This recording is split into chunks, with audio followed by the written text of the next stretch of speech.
Хоёр сэдвийн гарцыг өрж дөрөв. За. Түрээсийн байранд гарсан хөө юм нэрэг. Ээжийнхээ аманд хомоолж ихэж хэрцгий аргаар хөнөөж гэдэг ийм гарчиг. Пүү.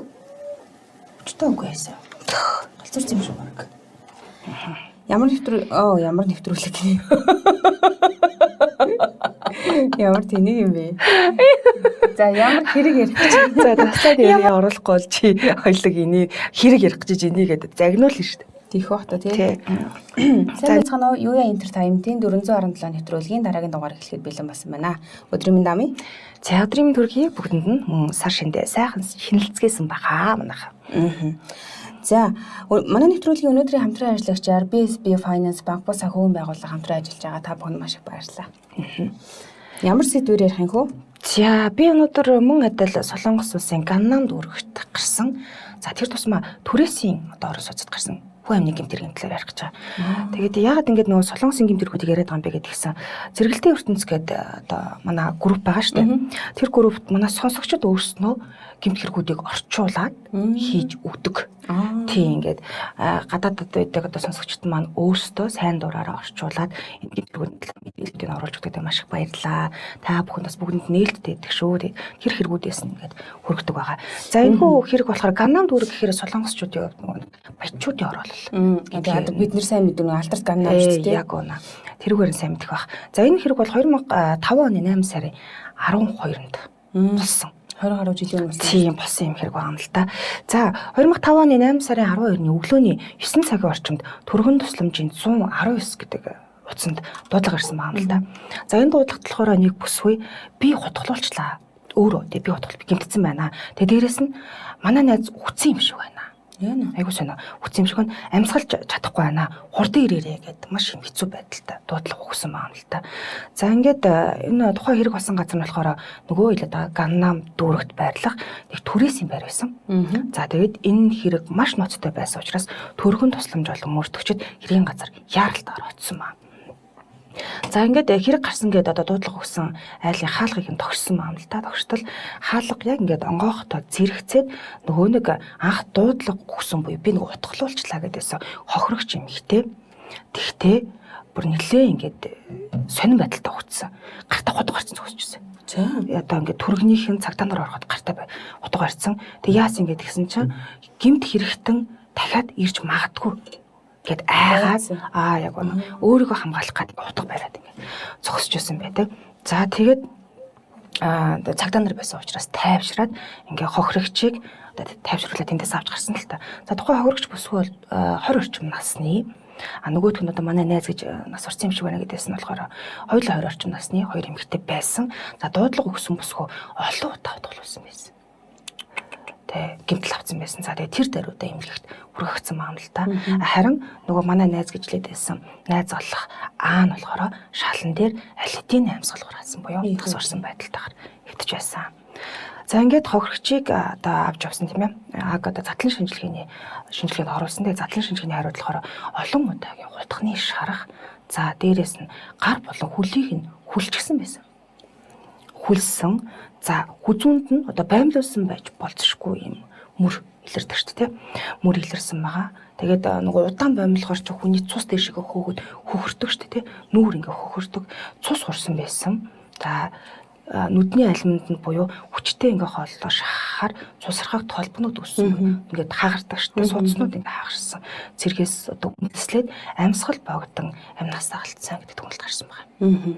Тийм. Тэгэхээр яг одоо гол нас орсон шалтгаан нь амьсгал богдсон. Гэхдээ маш олон хутганы шаргатай байсан юм л та. За ингээ хэргийн газар болох хохирогч Агийн гэрийг шалгасан маа. Энэ түрээсийн байр бол хохирогч Агийн гэр байсан. Шалгахад хоёр хүнийг олон удаа хутгалж гэмтээсэн. За гэхдээ одоо хоёр хүн хутгалуулсан гэхэрч одоо тэр хэргийн газар битүүл цус олмоор байгаа шүү дээ тий.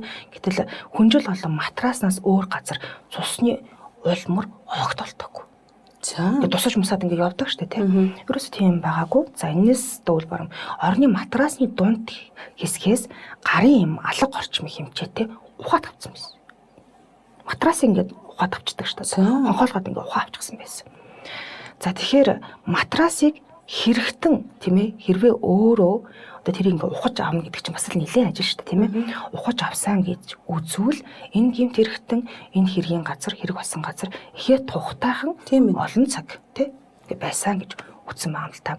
Гэтэл нөгөө орон байрны одоо хулгай тий дээрмийн гэмт хэрэгтнүүд гэж сандраал гэс орол юм аваал ингээд гардаг штеп.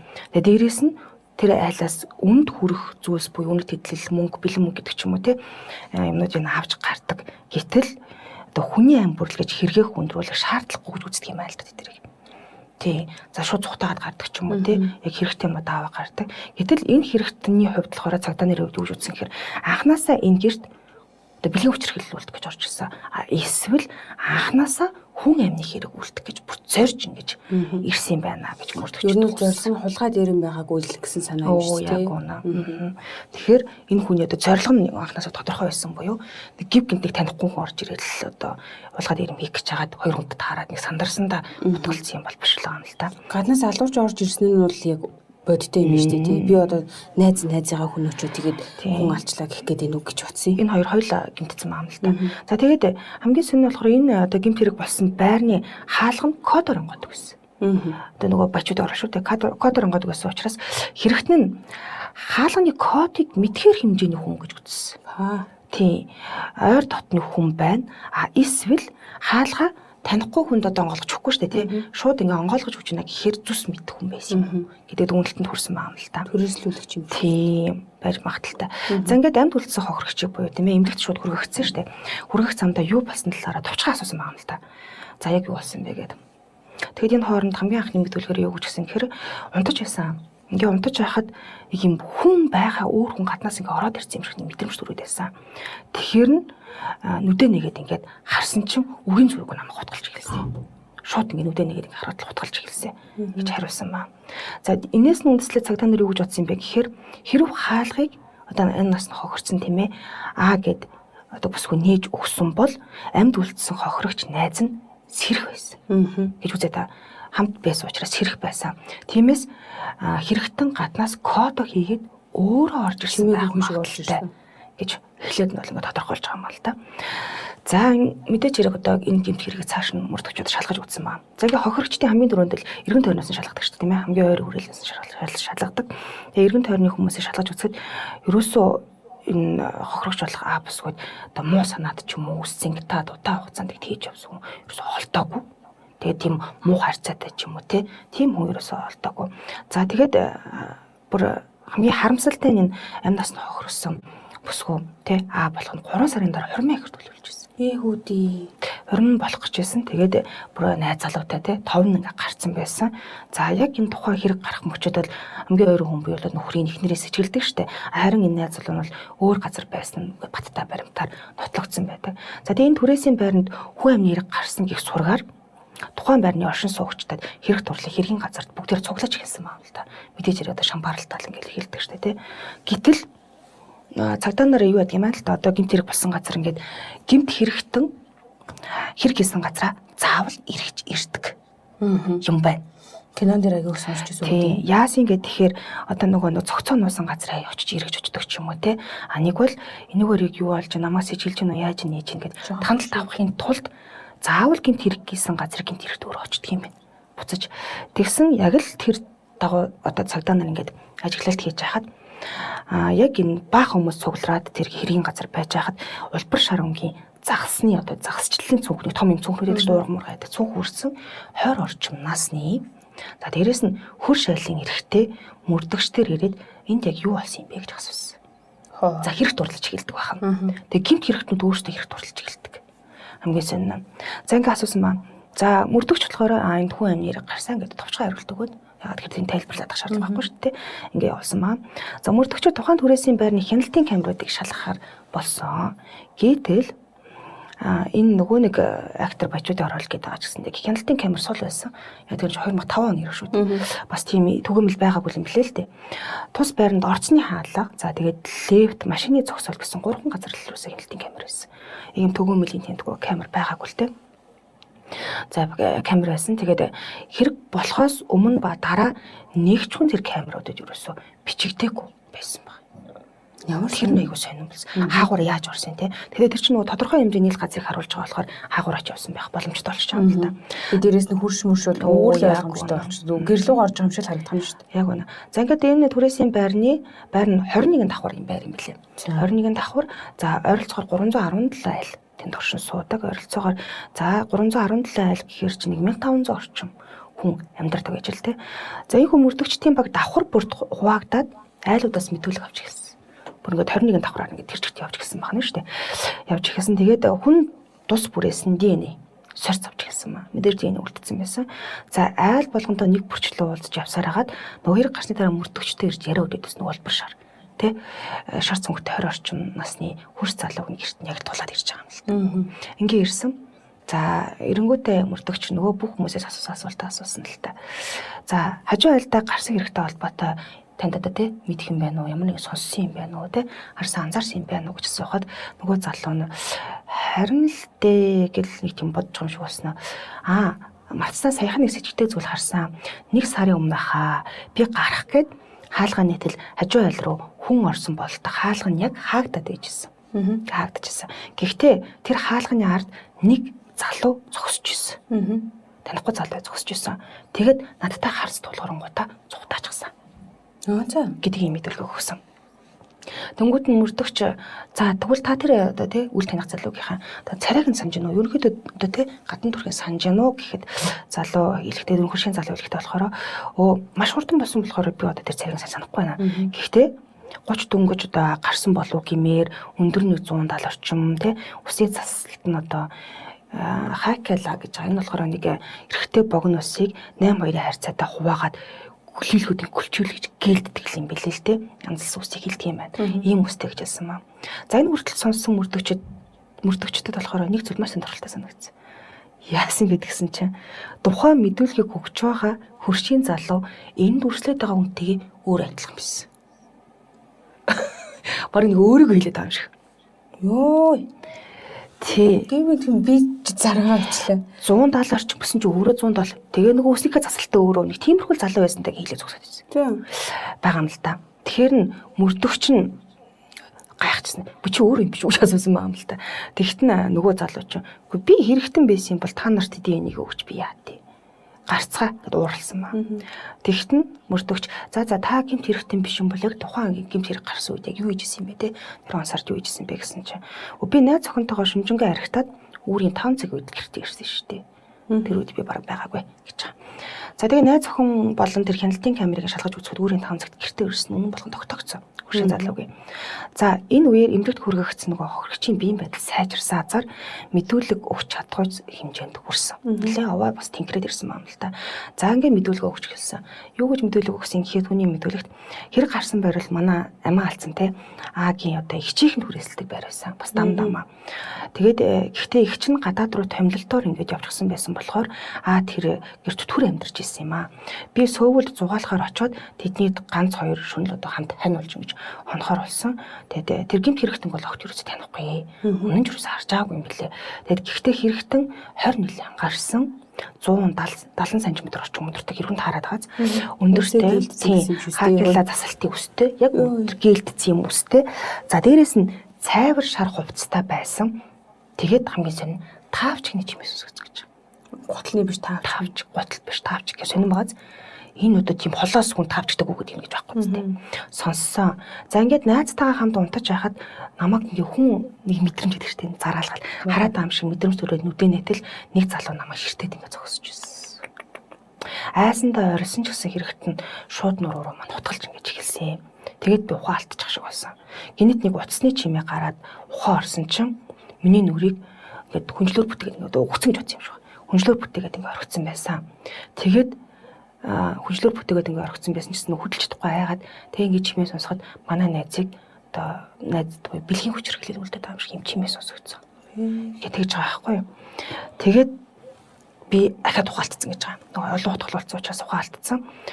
Тэгээд дахиад сэргсэн чинь найз маань нөгөө амьсгал хурааж байгаа сонсогдсон буюу хоолойнд боохоор хүний нэг гахраад ингэдэг чинь тэр чимээ сонсогдсон. Би хитрхийг хайсандаа юу ч чадаагүй. Үүнээс хойш хэрэгтэн өрөөнд дотор найз цаашаа олгоод байгаа сонсогдсон. Миний урд намайг хараад байгаа юм шиг санагдсан болохоор амьсгалаад өгчсөн. Энэ охиныг бол үтсэн л гэж бодоод байгаа шүү дээ. Төгцсөн хэсэг харж ийсэн надаас холдоод үүдний хаалга онгойлгох чимээ гарсан. Тэгтээ ахаад хэлж таавч гний чимээл байсан да.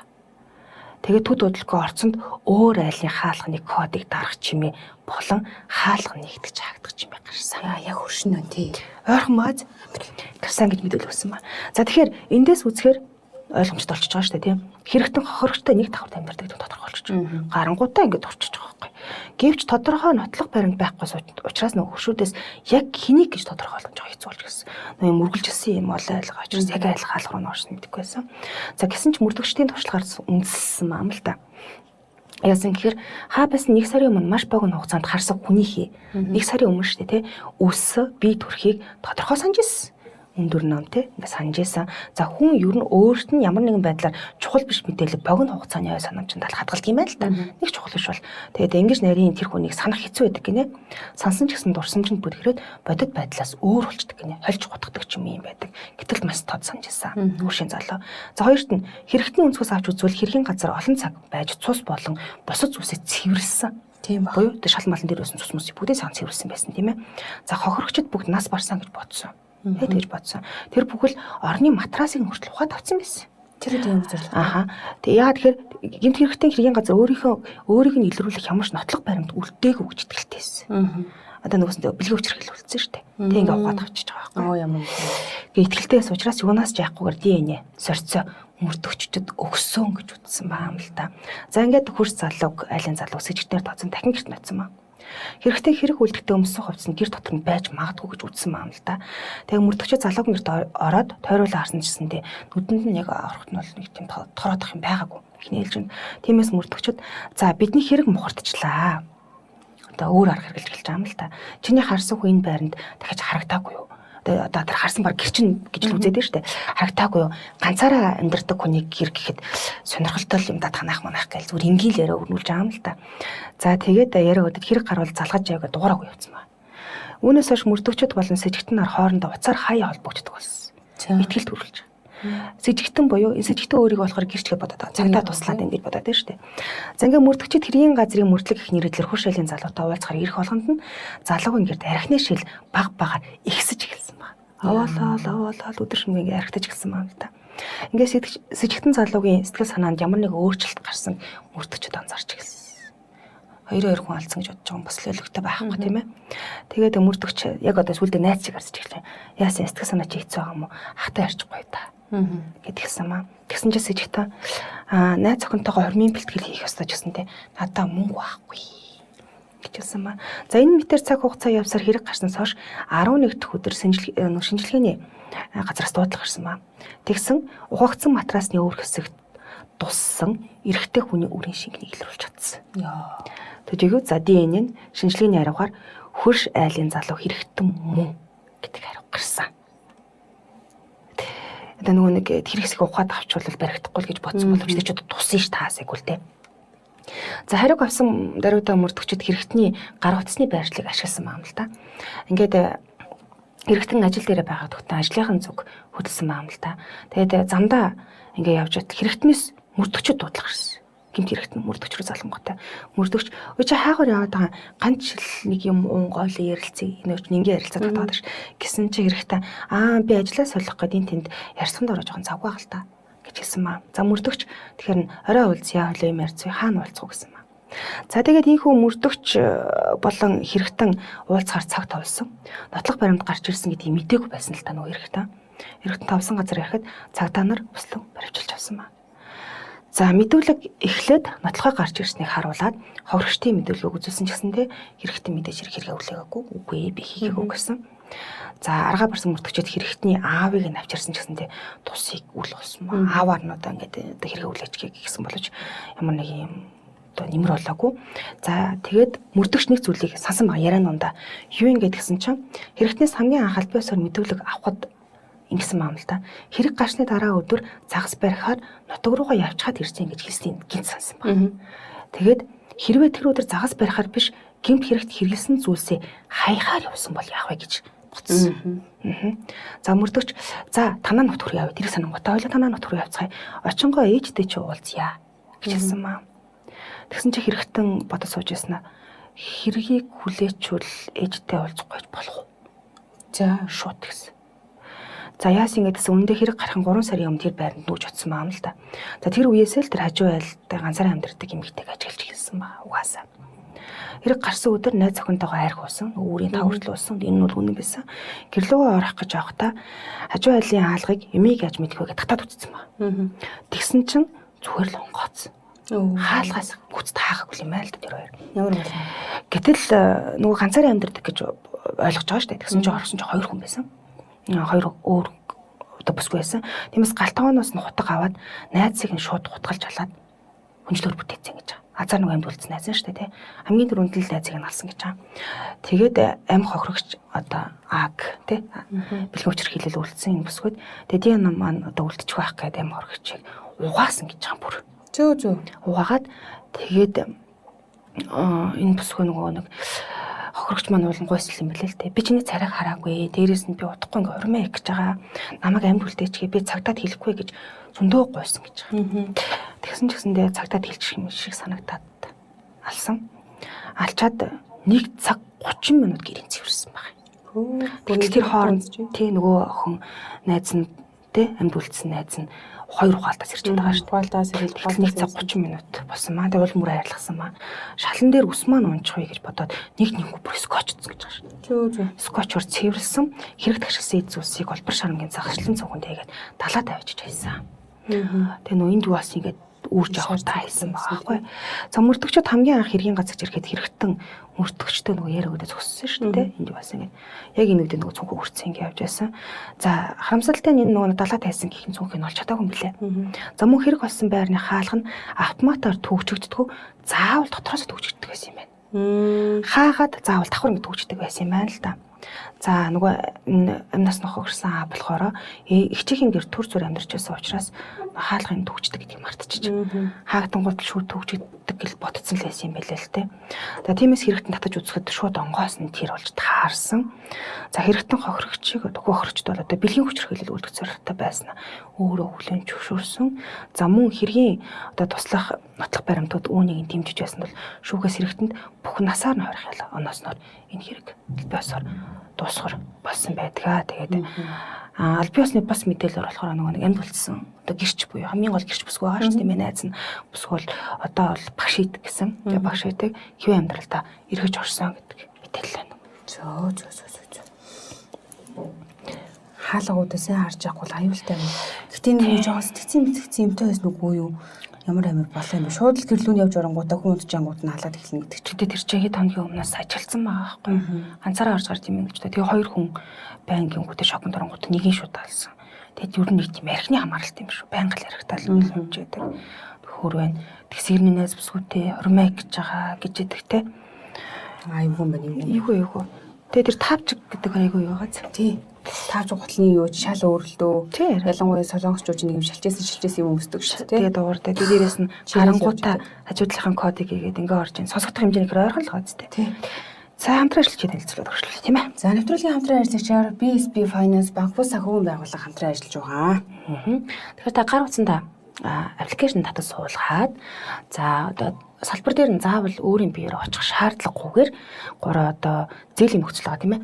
4-өөс 8 хувааж авах нөхцөлтөөр одоо цахилгаан бараа, гэр ахуйн тавилга гэдэг маш олон зүйлсийг зээлээ судлах бүрэн боломжтой. Тэгээ BSB хамгийн гол нь одоо мебель, цахилгаан бараа бүх төрлийн л одоо айл гэр алтан байгууллагад хэрэгтэй шаардлагатай зүйлүүд бүгд байгаа шүү дээ.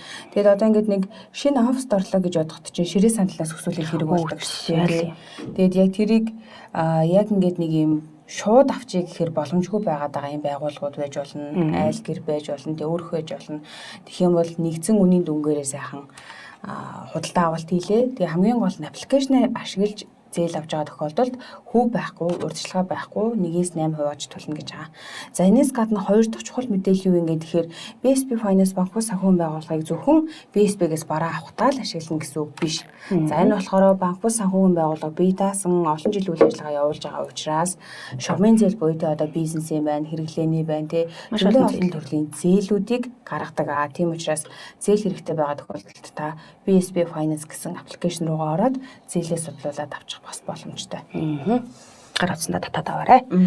За баярлаа. За миний хэрэг. За энэ болохоор нэгэн суманд 2017 онд болсон ийм үйл явдал. За 33 настай ээжтэйгээ хамт амьдардаг нэг эмэгтэй байжээ. За тэгээд нутаг сэлгээд нүүх болсон чинь ээжтэйгээ тэр нүүхгүй тал дээр ер нь жоохон маргалцсан юм байна л та. Тэгээ өөрийнх нь мэдүүлгээр болохоор ингэж байгаа. Ээж нь маргалдаад толгой төрөөрөө ингэж зөхөөд исэн гинэ. Тэгэнгүүт нь өөрийн төрсөн их 78 настай цэвэлмаг нүүр болон цээжин тус газар чулуугаар цохиод зодоод амь насанд нь аюултай хүн хохируулж учруулаа зогсохгүй талигачийн аманд нь морины хомолж гэж байгаа. Онц харгас хэрцгийгээр гэр бүлийн хүчирхийлүүлж амь насыг нь хохироосон гэдэг ийм хэрэг байгаа. Өөрөөр хэлэх юм бол ээжийнхээ аманд хомолж гэж хэрцгий аргаар хөнөөсөн ийм аимшигтай хэрэг гарсан байна лээ.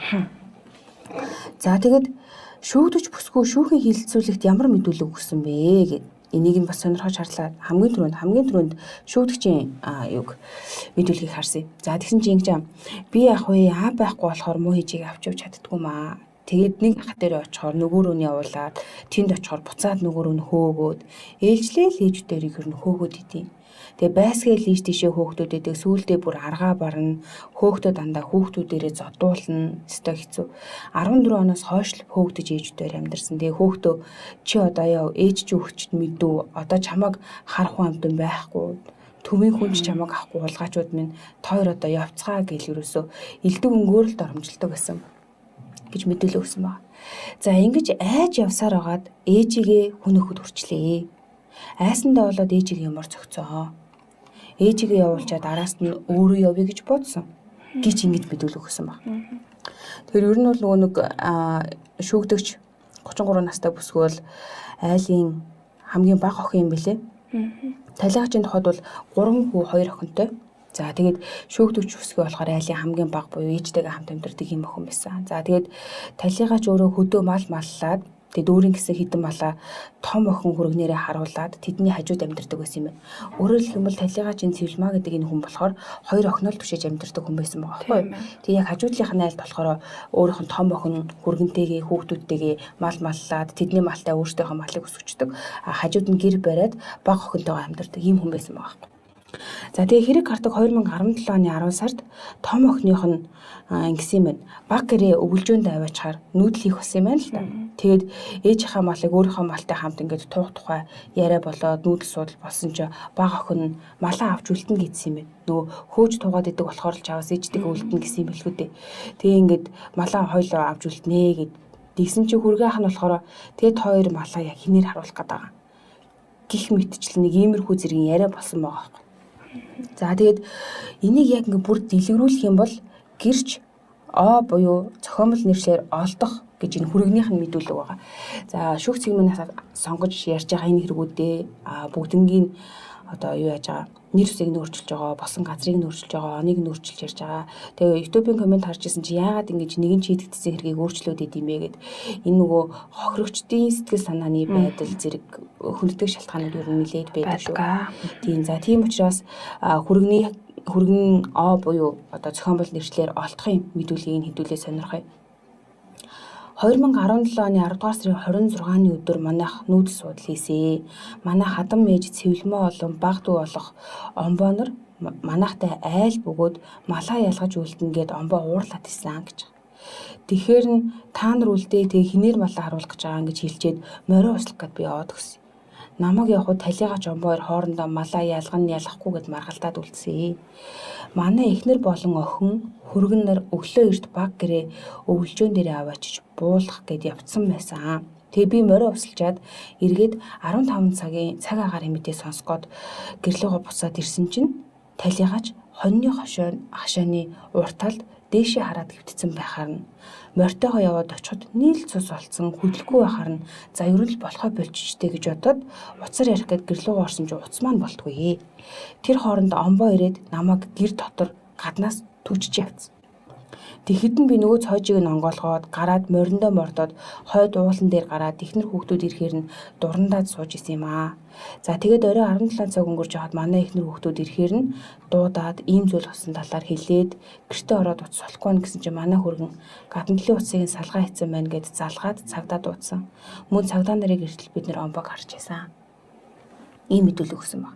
За ер нь бол маргаан юунаас болсон гэхлээр мэдүүлгээс харахад бол малаа туун туухгүй, тийшээ нүүн нүүхгүй гэдэг ийм байдлаас л ээж охин хоёр маргалцсан юм шиг байгаа. За талигаж 3 хүүтэй байсан гэсэндээ нэг хүүгийнхээ мэдүүлгээс айгүй сонир зүйл харагдаж байгаа. За. Энэ хүүг нь болохоор талигаж хууль ёсны төлөөлөгчөөр шүүхэд оролцсон мэлээ л дээ. За тэгсэн мэдүүлэг дээр нь ингэж юм. Миний хувьд нүдээр харсан зүйл байхгүй. Талигаж ээж маань омбог асарч исэн. Уг нь бол юу гэж боддог гэсэн гэхлээр бага охин ээжийг асардаг байсан болоо да гэж боддог гэсэхгүй. Тэгсэн чинь талигаач ээж маань омбог асарч исэн гэж байгаа. Тийм. Тэгэд ийм догшин хэрцгий байдлаар амь насыг нь хүмүүстэнд би айгүй харамсаж байна. Тэрнээс яг юу болсон талаар би сайн мэдэхгүй байна. Омбоо бага сургуульд байхдаа унж тусдаг байсан.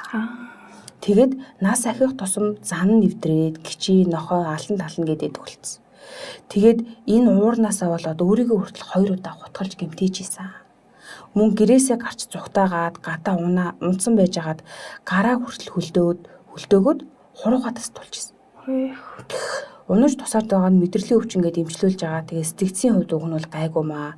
Талигаач маань их хөнгөн хүн байсан бөгөөд ямар нэгэн архах гууч өвчин гэхэр зүйл байгаагүй. Омбоо ээжийг зодцсон байна л гэж сонссон. Тэгсэн чинь харин бүр яг амийг нь авчихсан байсан. Гэдэг мэдүүлгийг талигаач хууль ёсны төлөөлөгч буюу ах нь өгсөн бэлээ. За тэгээд энэ хэрэг дээр нэлээд олон гэрч байсан. Гэрч ганхуугийн мөрдөн байцаалын шатнд мэдүүлсэн мэдүүлэг байгаа юм л да. За энэ ганхуу гэдэг нь болохоор хин ингээд тэгэхээр талигаач маань хажуу талдаа өөрийнхөө том охинтой амьдардаг байсан гэсэн шүү дээ тий.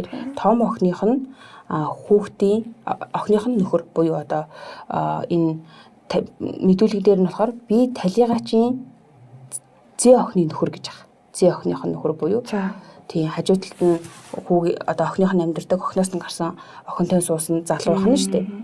2017 оны 10 дугаар сарын 26-ны өдөр эхнэр охины хамтаар хадмынхаа нүүлгэж өгөх зорилгоор очсон байсан. Манай хадмын хажууд хадам ээжийн ээж Цэвэлмаа төрсөн охин омбогийн хамтаар амьдардаг. Тэгээ би хадмын жижиг гэрээг буулгаад ээжсэн чинь хоньны хашааны цаагуур омбоо муусан юмнууд нүүлээ гэх зэргээр янз бүрийн хараал хэлээд өглөөл яваад исэн. Би тэрийг нь тоогоогүй. Тэгээ портер дээр жижиг гэрээг очиж дуусгаад том гэрээс багтах хэмжээгээр юм ачаад 13 цагийн үед эхнэр хүүхдээ аваад мөн хадам ээжийг аваад урагшаа 30 км явж өвөлжөөн дээр аваачаад гэрээ барахаар үлдсэн. Явхад хадам аав гэртээ үлдсэн гэдэг. Түрүүний нөгөө нэг цаг агарын мэдээ сонсгоод гэртээ ирдэг хүн байгаа байхгүй. Харин нөгөө хоёр бас гэртээ байх шиг байсан. Хоорондоо хэрэлдэж маргалцсан зүйлүүлэх шиг байсан. Тэгээ би гэрийг нь буулгаж барьж өгчөөд орой 17 цаг болж хахад буцаад ирэхэд хадам аав урдаас тосож ирээд гараараа даллаад бид нар л гүүгээд исэн. Тэгэхээр нь тосож очсон чинь нөгөө омбооч нээжигээ алдсан байна. Аюул болсон байна. Та хэдийг энэ хойд дээрээс дурандж байгаа тосоод ирлээ гэсэн. Тэгэхээр би та яг ойртож харсан юм уу гэдгийгсэн чинь би бүр ойртож байгаа хараагүй л дээ. Харахад амьсгалахгүй л байсан. Тэгээ бас нүүр нь бүр нийлж цус болсон байсан гэж аав хэлсэн. Тэгээ би гэрийн хойгоор шагаагаад харсан чинь 2 гэрийн голд байдаг хоньны хашааны тэнд дээшээ хараад унтсан байсан. Миний хувьд гадаа омбог хараад суугаад исэн.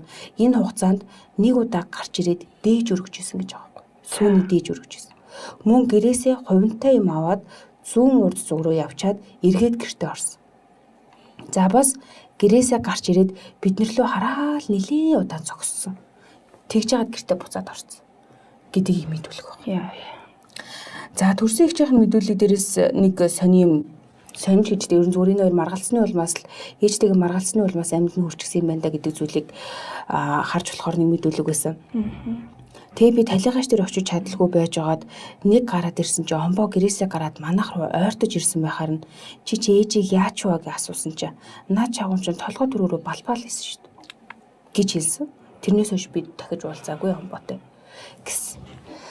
За тэгээд ийм хэрэг явдал болсон. Маш олон гэрчтэй. За тэгээд яг ингээд төрсөн ээжийнхаа аминд хүрчихсэн байна. За тэгээд аминд нь хүрэх хүрхтээ маш хэрцгий аргаар буюу чулуугаар зохиж гимтээч хэд амь насныг нь бүрлэгч хэд араас нь аманд нь тэр хомоолж гисэн байна.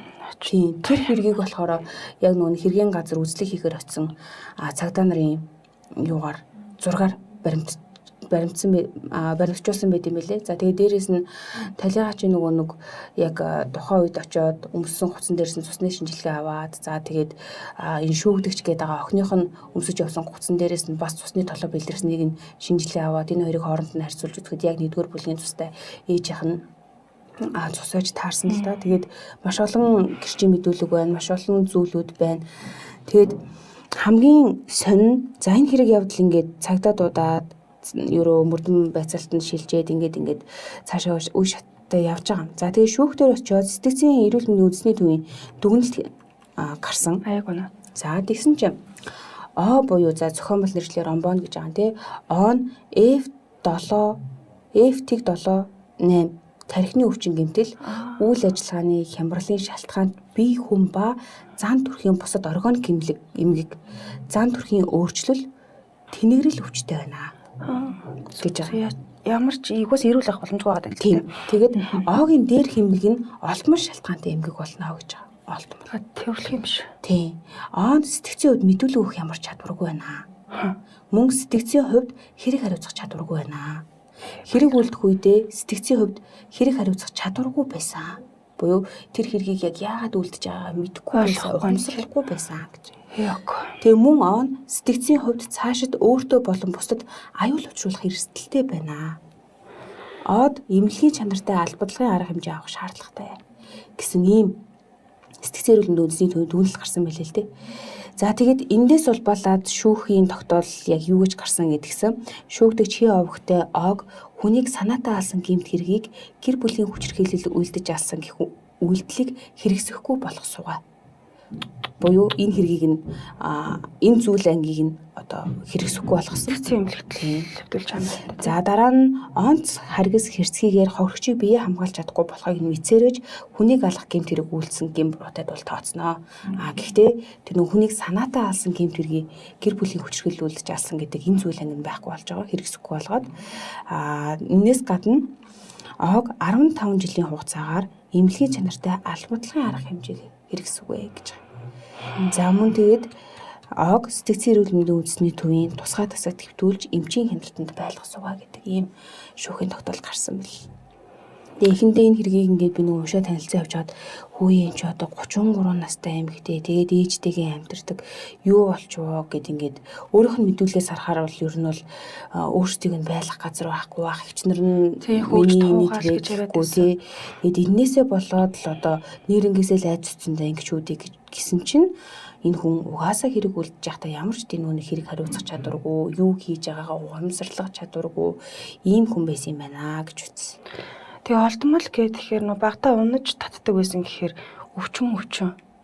Тийм л юм шиг болсон тий. Тэгээд тэр ахыхны мэдүүлгээс бас бид нэр аягүй хэм харж болж байгааз багтаа унаж тусдаг байж байгаа. Сүүлдээ бүр гэрээсээ гарч яваад унаж тусаад тэгээд өвлийн хар хүүтэнд гараа хөлдөөгөө тайруулах дээрээ тулнаа. Тэгээ бүр өөрийгөө нэг 2 удаа гутгаар гимтэхтэй тулнаа гэдэг чи ер нь бол сэтгцийн хувьд бол нэлээд хүнд асуудалтай байсан байж харж байгаа. Уул нэрт хандчих байж тийм. Тийм тэгээд ийм хүнийг чинь тэгээд нааш нь хөөж туугаа за ингээд тэгээд те ингээр бас л нэг илүү л өвчнөс эдрэг шалтгаан бос юм уу да гэж бодсон шүү дээ. Тоо харамсалтай байна нэр. За өнөөдөр шүүх цэгийн минээс ийм хэргийг сонгож ярьлаа. Дараагийн дугаараараа хэдүүлээ эргээд уулзцгаая. Юу яа Entertainment 417 нэвтрүүлэг баярлаа. Баярлалаа.